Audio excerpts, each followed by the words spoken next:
Hi students, welcome back with a new topic. Today we will discuss the next part of the male reproductive system, that is penis, which is also known as the urogenital organ.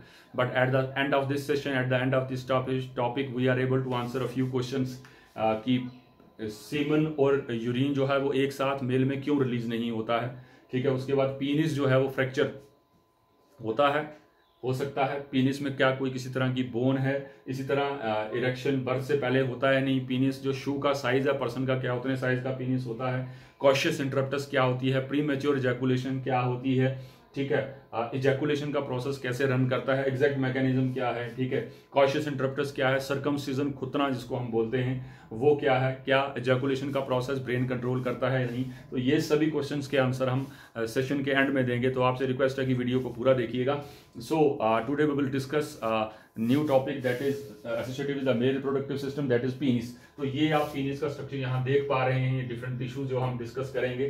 ठीक है, तो penis को हम क्या कह रहे हैं, this one is the external genital organ located in the groin region. Body के बाहर है, दो पार्ट्स थे, एक स्क्रोटम और एक पीनिस। तो आज हम स्क्रोटम कर चुके हैं, पीनिस को डिस्कस करने वाले थे। तो पीनिस मैंने कहा it's the cylindrical muscular urogenital copulatory organ in male. ठीक है, external genital organ groin region में ये लोकेट करता है। इसको सपोर्ट जो है वो कौन करता है, पीनिस अगर इरेक्शन करता है उस पोजीशन में कैसे रहता है। कहते हैं दो तरह के लिगामेंट्स हैं, फंडिफॉर्म ligament and suspensory ligament.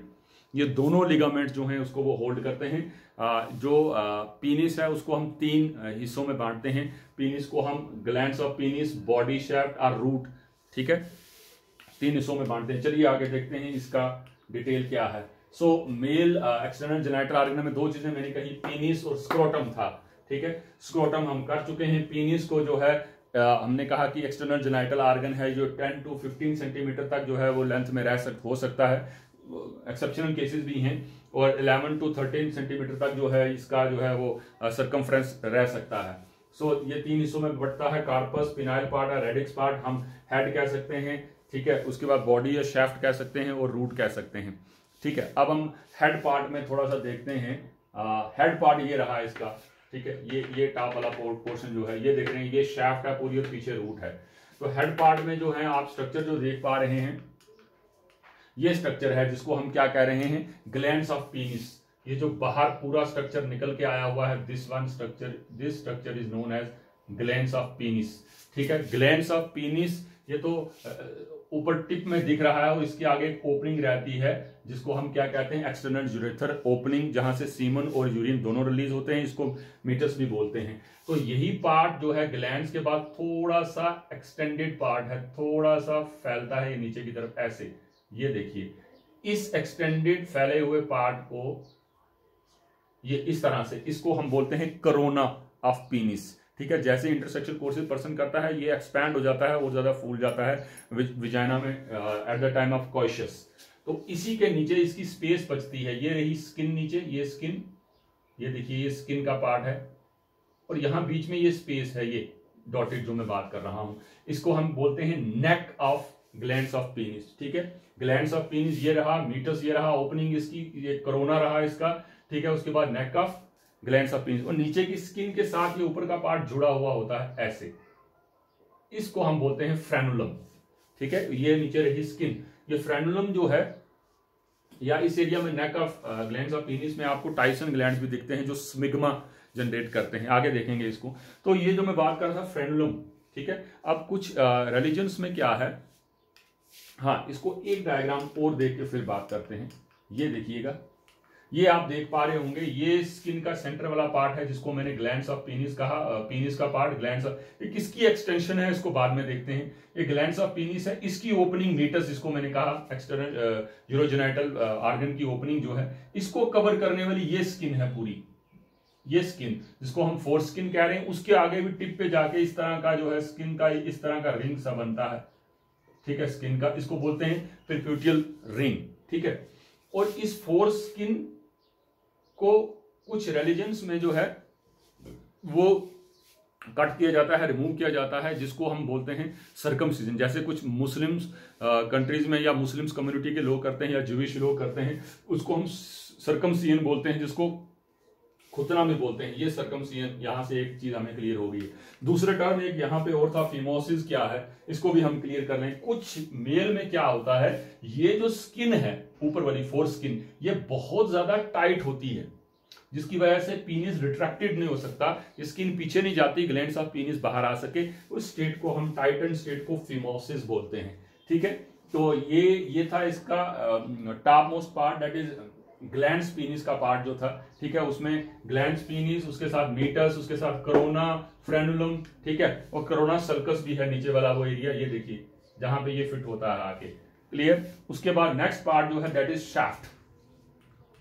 Shaft क्या है, पीनिस का सेंटर वाला पार्ट, इसको हम शाफ्ट बोल रहे हैं।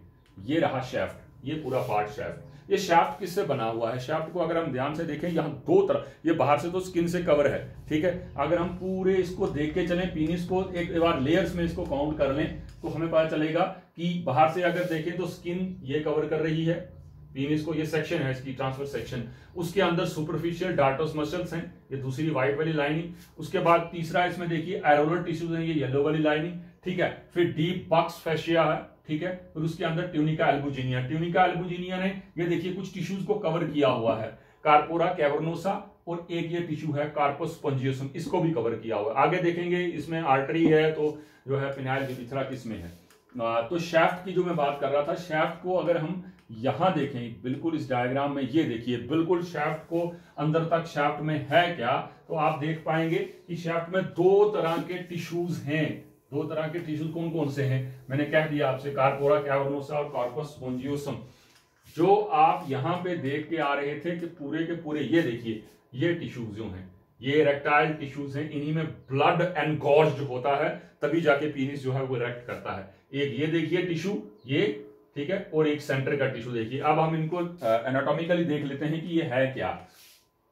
ये देखिए जो साइड वाले टिश्यूज थे, ये कार्पोरा कैवर्नोसा, ये दो हैं, ये एक और ये दो, ठीक है। और जो सेंटर वाला था वो एक ही है पूरे का पूरा, सेक्शन काट के बताई हुई है, ये देखिए ये पूरे का पूरा नीचे आ रहा है, ठीक है। और आगे जो अभी ग्लैंड्स ऑफ पीनिस आपने पढ़ा, ये इसी की एक्सटेंशन है, ग्लैंड्स ऑफ पीनिस, जिसमें हाईली नर्व फाइबर्स एंडिंग्स रहती हैं, हाईली सेंसिटिव पार्ट है। इसमें मैं बताऊंगा इसमें कि कुछ लोगों को क्यों प्रीमेच्योर एजैकुलेशन हो जाती है, उनकी ये चीज बहुत ज्यादा हाईली सेंसिटिव होती है, इसलिए जैसे ही वो इंटरसेक्शनल कोर्सेज में इंसर्ट करते हैं, फ्यू सेकंड्स में जो है एजैकुलेशन हो जाती है उनमें, ठीक है, प्रीमेच्योर एजैकुलेशन। और दूसरा उसको एंजाइटी से भी जोड़ के देखते हैं, जो लोग कहीं हौश पाश में, जल्दी में, या किसी चिंता में, या बहुत ज्यादा स्ट्रेस में हो, उनमें भी एजैकुलेशन बहुत जल्दी हो जाती है। फॉरेन कंट्री में तो बहुत बड़ा एक मुद्दा बना हुआ है ये प्रीमेच्योर एजैकुलेशन, डाइवोर्सिस का। सो हम इस बाहर वाले पार्ट की भी बात कर रहे थे, ये टिश्यूज और ये टिश्यूज को हम बोलते हैं क्या, कार्पोरा कैवर्नोसा, ठीक है। ये एंड अप होता है इस तरह क्रूस ऑफ पीनिस, इसको रूट में पढ़ेंगे हम, और ये एंड अप होता है बल्ब ऑफ पीनिस। तो ये वो पार्ट है, ये वो टिश्यूज हैं जो ब्लड से एनगॉर्ज होते हैं, that results into erection of penis, ठीक है। ये शाफ्ट का पार्ट है जो बाहर स्किन से कवर था, अंदर इस तरह के टिश्यूज, और इनके सेंटर में अंदर आप देख पा रहे हैं यूरिथ्रा। इससे पहले भी हम इसको डिस्कस कर चुके हैं। तो बाहर से अगर हम इसको दोबारा से एक बार नजर लगाते चलें, ग्लैंड्स ऑफ पीनिस मैंने कहा है, बाहर से अगर कवरिंग की बात करें, ये रही सुपरफिशियल कवरिंग, ठीक है, फैशिया पेनिस की, ये डीप फैशिया। उसके बाद ये मसल्स थोड़े से आप दिमाग में रख लीजिए, क्योंकि इजैकुलेशन में ये बहुत बड़ा रोल प्ले करते हैं। बुल्बोस्पोंजियोसिस मसल्स, ये देखिए पोजीशनिंग देख लीजिए इनकी, बुल्बोस्पोंजियोसिस मसल्स, और इसके बाद इशियो कैवर्नोसिस मसल्स, ये मसल, और ये रहा एनस का पार्ट, ये उससे एसोसिएटेड मसल्स, ठीक है। ये एक ओवरव्यू आप रखिए दिमाग में, इसको बहुत ज्यादा वो लर्न करने का जरूरत नहीं है, सिर्फ आपको एक आइडिया दे रहा हूं कि ये पोजीशन क्या है, लोकेशन क्या है, दिखता कैसे है, काम कैसे करता है, उसको हम बाद में देखते हैं, ठीक है। तो अब रूट की बात आती है। रूट जो है इसका पीनिस का, रेडिक्स बोल रहे हैं, इसमें मैंने कहा बल्ब ऑफ पीनिस और crura of penis. Bulb of penis ये रहा, बल्ब ऑफ पीनिस जो सेंटर में है, कार्पोरा कार्पोस स्पॉन्जियोसम पार्ट से बनता है, जो स्पॉन्जियोसम स्पॉन्ज की तरह है, ठीक है।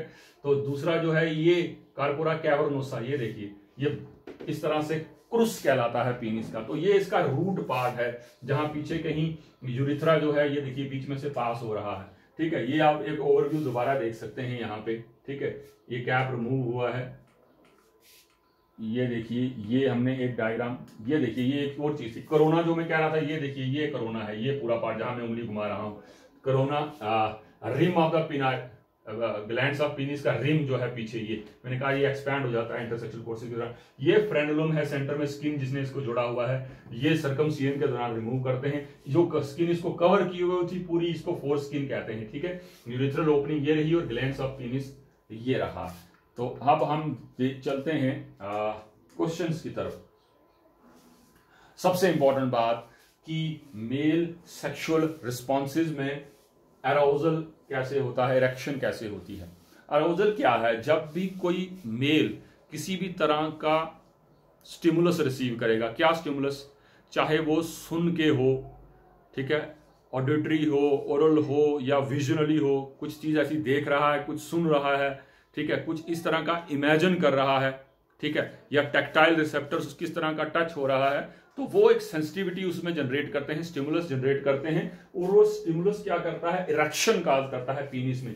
ये फ्लैसिड स्टेट है पीनिस की, ये इरेक्टिव स्टेट है। याद रखिएगा, यहां एक क्वेश्चन का आंसर फिर देता चलूं, क्या हम ह्यूमन मेल के पीनिस में बोन है? नहीं।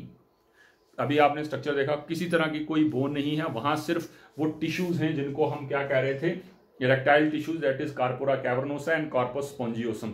वो टिश्यू रिस्पॉन्सिबल हैं कि मेल में जो है वो पीनिस की इरेक्शन में रोल प्ले करते हैं। बोन कोई नहीं है, बोन कुछ चिंपैंजीज में, गोरिल्लाज में होती है जिसको हम बुकुलम बोलते हैं, या कुछ बर्ड्स में है, स्ट्रुथियो जैसे ऑस्ट्रिच, उनमें पीनिस जो रहता है। अदरवाइज जो है ह्यूमन बींग्स में मेल में किसी तरह का कोई पीनिस नहीं रहता है। दूसरा इसी के साथ एसोसिएटेड था, क्या पीनिस फ्रैक्चर हो सकता है? जी हाँ, पीनिस फ्रैक्चर हो सकता है, खास करके उन केसेस में बहुत ज्यादा होता है जहां female on the top of a male होती है इंटरसेक्सुअल कोर्सेज के दौरान, या कहीं इंटरसेक्सुअल कोर्सेज के दौरान बहुत सारे केसेस में फॉरेन में मैंने पढ़े हैं जहां पे इंटरसेक्सुअल कोर्सेज के दौरान मेल कहीं इंटरसेक्सुअल कोर्सेज के दौरान कहीं नीचे गिर जाता है, बेड से हो सकता है, तो उस टाइम उसमें फ्रैक्चर आ जाता है।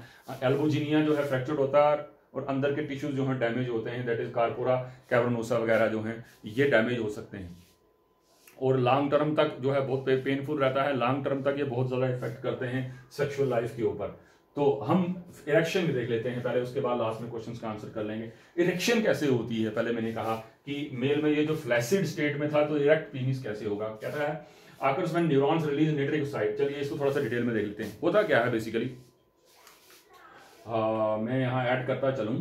यहाँ क्या होता है कि जैसे ही ये इस तरह के स्टिमुलस मेल ने रिसीव किए, तो जो पैरासिम्पैथेटिक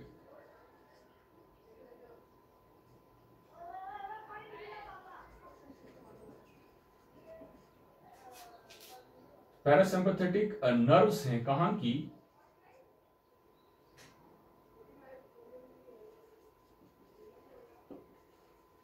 स्पाइनल कॉर्ड में,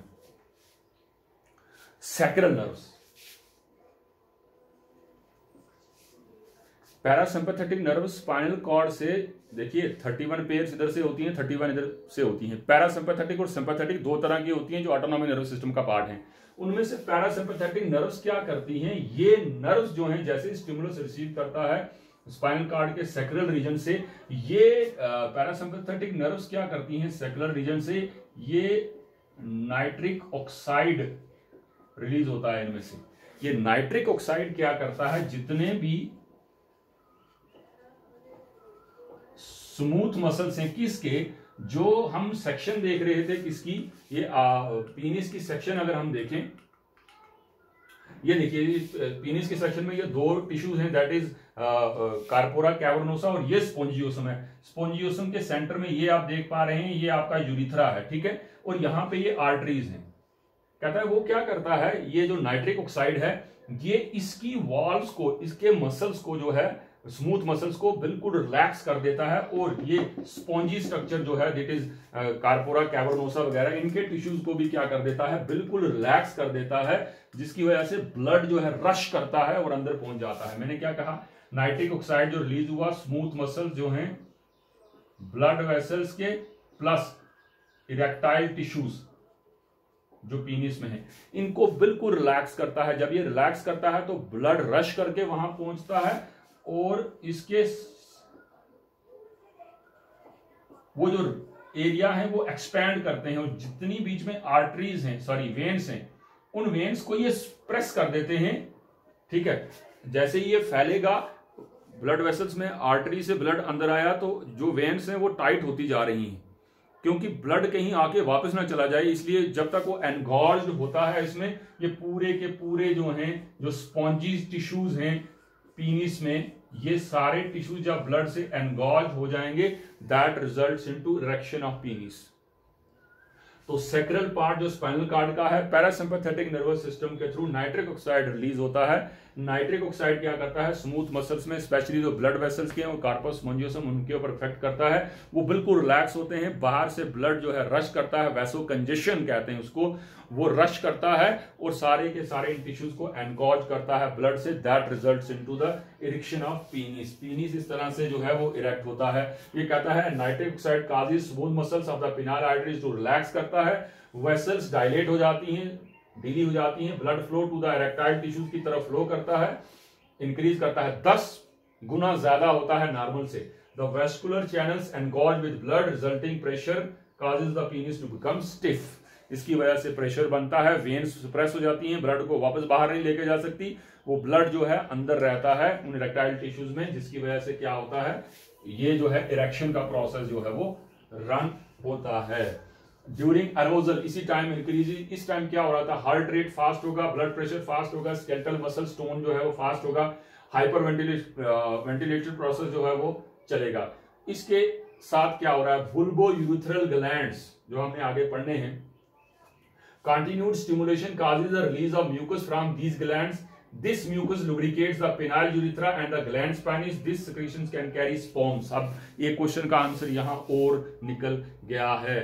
क्या ये कॉशियस इंटरप्टस मतलब इंटरसेक्शुअल कोर्सेज जब मेल कर रहा है, एजैकुलेशन होने वाली हो, तो क्या वो पीनिस को बाहर निकाल के विजाइना से बाहर एजैकुलेशन करवा दे तो क्या प्रेगनेंसी होगी या नहीं होगी? उसका आंसर यहां निकल के आता है। कहता है क्या ये कॉशियस इंटरप्टस मतलब इंटरसेक्शुअल कॉशियस होता है, इंटरसेक्शुअल कोर्सेज इंटरप्ट करना, इंटरप्टस क्या वो सक्सेसफुल है या फेलियर है? ये फेलियर है मैक्सिमम केसेस में। मैंने पहले आपसे कह दिया, यहां भी लिखा है कि क्या होता है जब ये इंटरसेक्शुअल कोर्सेज का प्रोसेस चल रहा होता है, मेन बल्क में स्पर्म सेमन आने से पहले ही कुछ सेमन जो है इस कॉपर्स ग्लैंड के साथ जो है वो रिलीज हो जाते हैं, और वो चांसेस रहते हैं अगर तो बड़े हेल्दी स्पर्म है मेल के, तो वो कम स्पर्म्स भी जो है वो क्या कर सकते हैं, फर्टिलाइजेशन का प्रोसेस करवा सकते हैं। तो ये आंसर भी हमारा जो है यहां से हो गया। अब बात कर रहा है, ये देखिए स्टेजेस किस तरह से हैं, इरेक्शन किस तरह से हुई है। एक कहता है प्लेटो स्टेज आती है, changes that begin during arousal are sustain at the intense level तक रहती हैं। Head of the penis increases in diameter में बढ़ जाता है, कोरोना जो कह रहे थे, glands of penis, and the testis swells due to vasocongestion. और मैंने 2 रीजन बताए थे, एक तब बताया था कि ये ऊपर आके जुड़ जाएंगे जब कहीं बाहर ठंड होगी, मौसम ठंडा है। दूसरा, अब ये इंटरसेक्शुअल कोर्सेज के दौरान जो है ग्रोइन रीजन में ऊपर थाइज के साथ आके जुड़ जाते हैं कि इंटरसेक्शुअल कोर्सेज के दौरान जो है किसी तरह का इंजरी ना हो। इमिशन को हम थोड़ा सा रोकते हैं, ठीक है। इमिशन से पहले हम डिस्कस कर लेते हैं 1-2 क्वेश्चन यहां पे, उसके बाद इमिशन पे जाएंगे। हाँ, ये मैं कह रहा था कि सेमन और यूरिन जो है वो एक साथ क्यों नहीं रिलीज हो रहे हैं, क्योंकि ये दोनों प्रोसेसेस जो हैं ये ऑटोनोमिक नर्वस सिस्टम के अंडर आते हैं। Central nervous system, peripheral nervous system, autonomic nervous system के जो 3 सिस्टम्स हैं। ऑटोनोमिक नर्वस सिस्टम 2 सिस्टम्स में डिवाइडेड है, parasympathetic nervous system, autonomic nervous system and sympathetic nervous system. मैंने कह दिया कि आपसे सेमिन जो है वो पैरासिम्पैथेटिक नर्वस सिस्टम की वजह से है और यूरिन जो है सिंपैथेटिक नर्वस सिस्टम। तो जो दोनों सिस्टम जो होते हैं एंटागोनिस्टिक एक दूसरे के काम करते हैं। सिंपैथेटिक पैरासिम्पैथेटिक के अपोजिट काम करता है, पैरासिम्पैथेटिक सिंपैथेटिक के अपोजिट काम करता है। अब बात होती है कि ये यहाँ पे क्या हो रहा है सिंपैथेटिक में अगर बात करें, क्योंकि ये इंटरनल जो है पैरासिम्पैथेटिक जो है वो रिलीज इरेक्शन करवाता है और सीमन का रिलीज करवाता है, और ये यूरिन रिलीज करवाता है, क्योंकि पैरासिम्पैथेटिक के लास्ट टाइम में वहां पे जो है ये क्लोज हो जाता है यूरिनरी ब्लैडर जो है।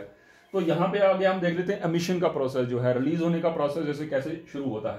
कहता है ये sympathetic stimulation causes peristalsis contraction of the ampulla that push fluid and sperm. Ampulla हमने पढ़ा था into the ejaculatory duct, peristaltic contraction of the seminal vesicle, prostate gland, seminal fluid in the ejaculatory duct and the penile urethra, contraction of the internal urethra, sphincter and bladder occurs.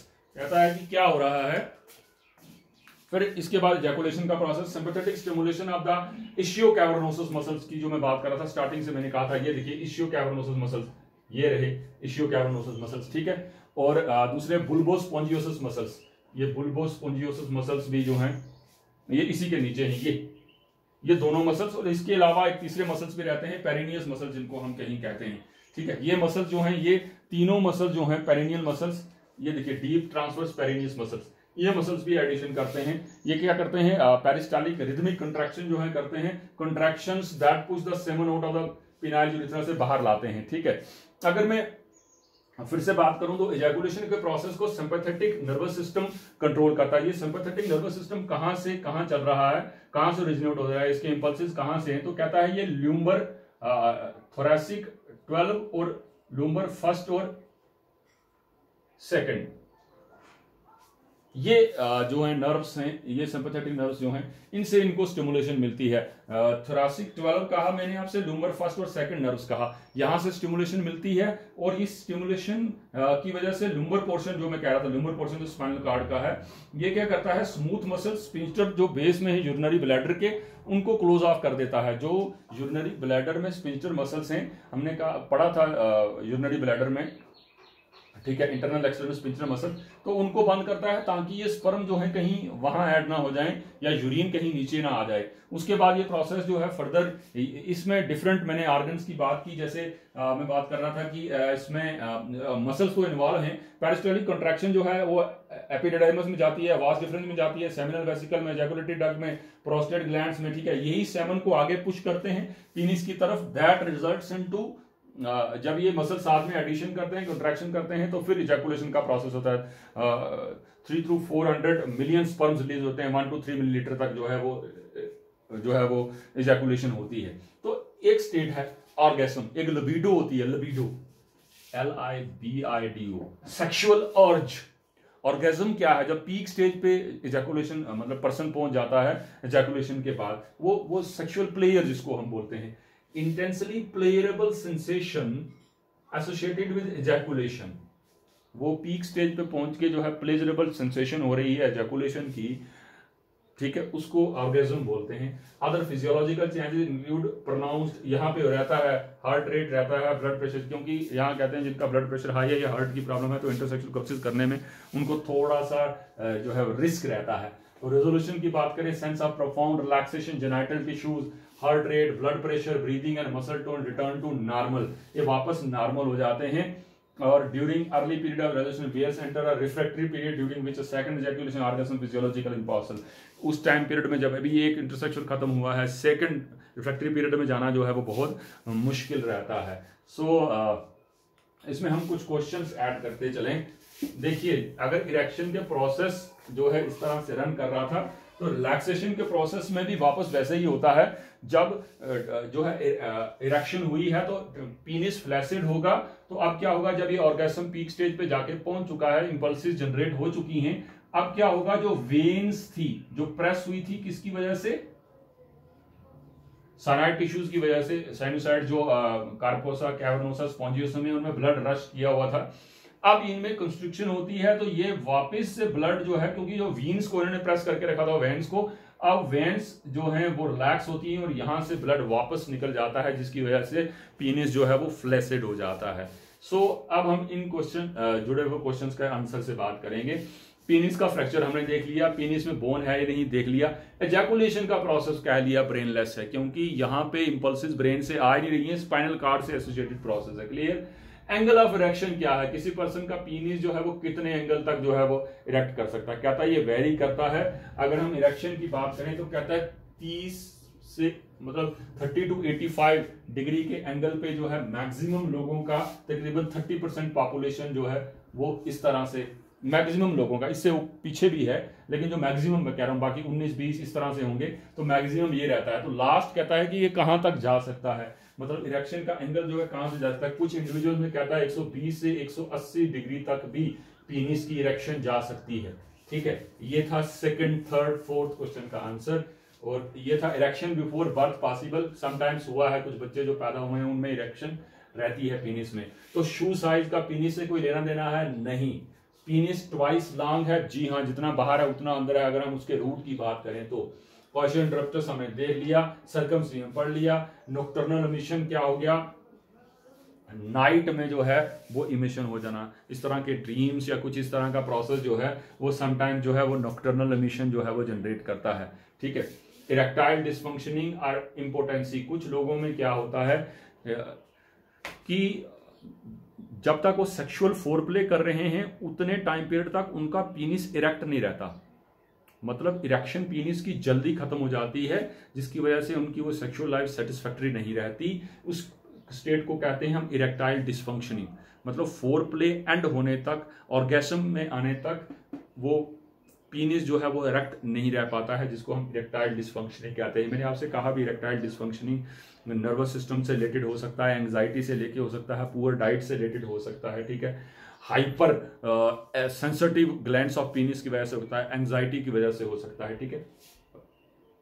Sir ये नहीं, pre mature ejaculation, erectile dysfunctioning जो है maximum वो week muscular body की वजह से होता है। इरेक्टाइल डिसफंक्शनिंग, इम्पोटेंसी भी जिसको कहते हैं, ये इंप्रूव हो सकती है, कोई बड़ी बात नहीं है। हम लोकल जो कहीं मान के चलते हैं, ये आपका जो गार्लिक है, थूम है, ये ब्लड पतला करता है और ये जो इम्पोटेंसी जो है वो रिमूव कर सकता है लॉन्ग टर्म तक इसका यूज किया जाए तो।